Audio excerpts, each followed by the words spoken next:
তোমার ছায়ায় আমি। পার্ট 2। মেঘলার জীবনে একটা বড় সুযোগ আসে, একটি বিদেশি বিশ্ববিদ্যালয়ে স্নাতকোত্তর কর্মশালায় ভর্তির চিঠি।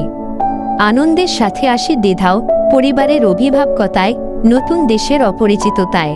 নীল পাশে থাকল, কিন্তু কণ্ঠে দরদ, তুমি যদি যেতে চাও, আমি চাইও তুমি যাও।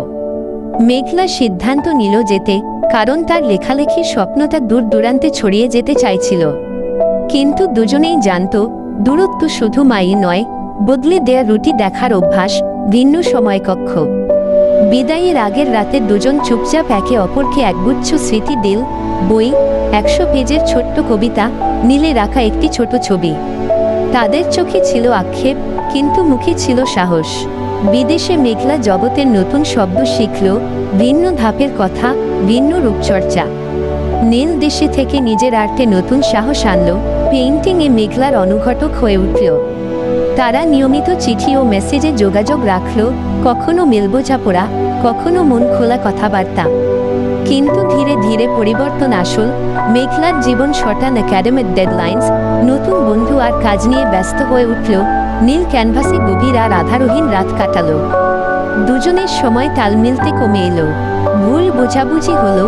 একবার মেঘলার একটি ছবি ফেসবুক আপডেটে নীল কিছু বুঝতে অস্বস্তি পেল, সেই অস্বস্তি কথা বাড়াল। তাদের মধ্যে যোগাযোগ কমে গেল, কিন্তু চিঠিগুলো রাখল, প্রতিটি কাগজে মেশানো স্মৃতিই রয়ে গেল। একটা সময় মেঘলার কাছে এমন মনে হলো, তার লেখালেখি এখন স্বাধীনভাবে এগোচ্ছে, নীল কিছু পেছনে পড়ে গেছে। নীল ভাবল, তার আর্টের মানে কি, যদি সে মেঘলাকে ধরে রাখতে না পারে? তাদের মধ্যে দূরত্বটি কেবল ভৌগোলিক নয়, মানসিক। দুই পক্ষই কাঁদল, কিন্তু কখনোই খারাপ ভাষা ব্যবহার করল না। তারা দুজনেই জানত, ভালোবাসা মানে চাপানো নয়, কিন্তু একই সঙ্গে তারা দুজনেই ভেবেছিল, কখনো কি তারা একই পথে ফিরে আসবে। শেষমেশ তাদের একটি কঠিন সিদ্ধান্ত নিল, একটা সময়ের জন্য স্পেস দেওয়া। এটি বিচ্ছেদ নয়, বরং নিজেরাও ফিরে পাওয়ার একটি অধ্যায়। নীল শিল্প প্রদর্শনীতে ব্যস্ত হল, মেঘলা একটি বই প্রকাশ করল। জীবনের ছোট জোড়া সাফল্যের মধ্যেই তারা একটি অপরিচিত শান্তি খুঁজে পেল।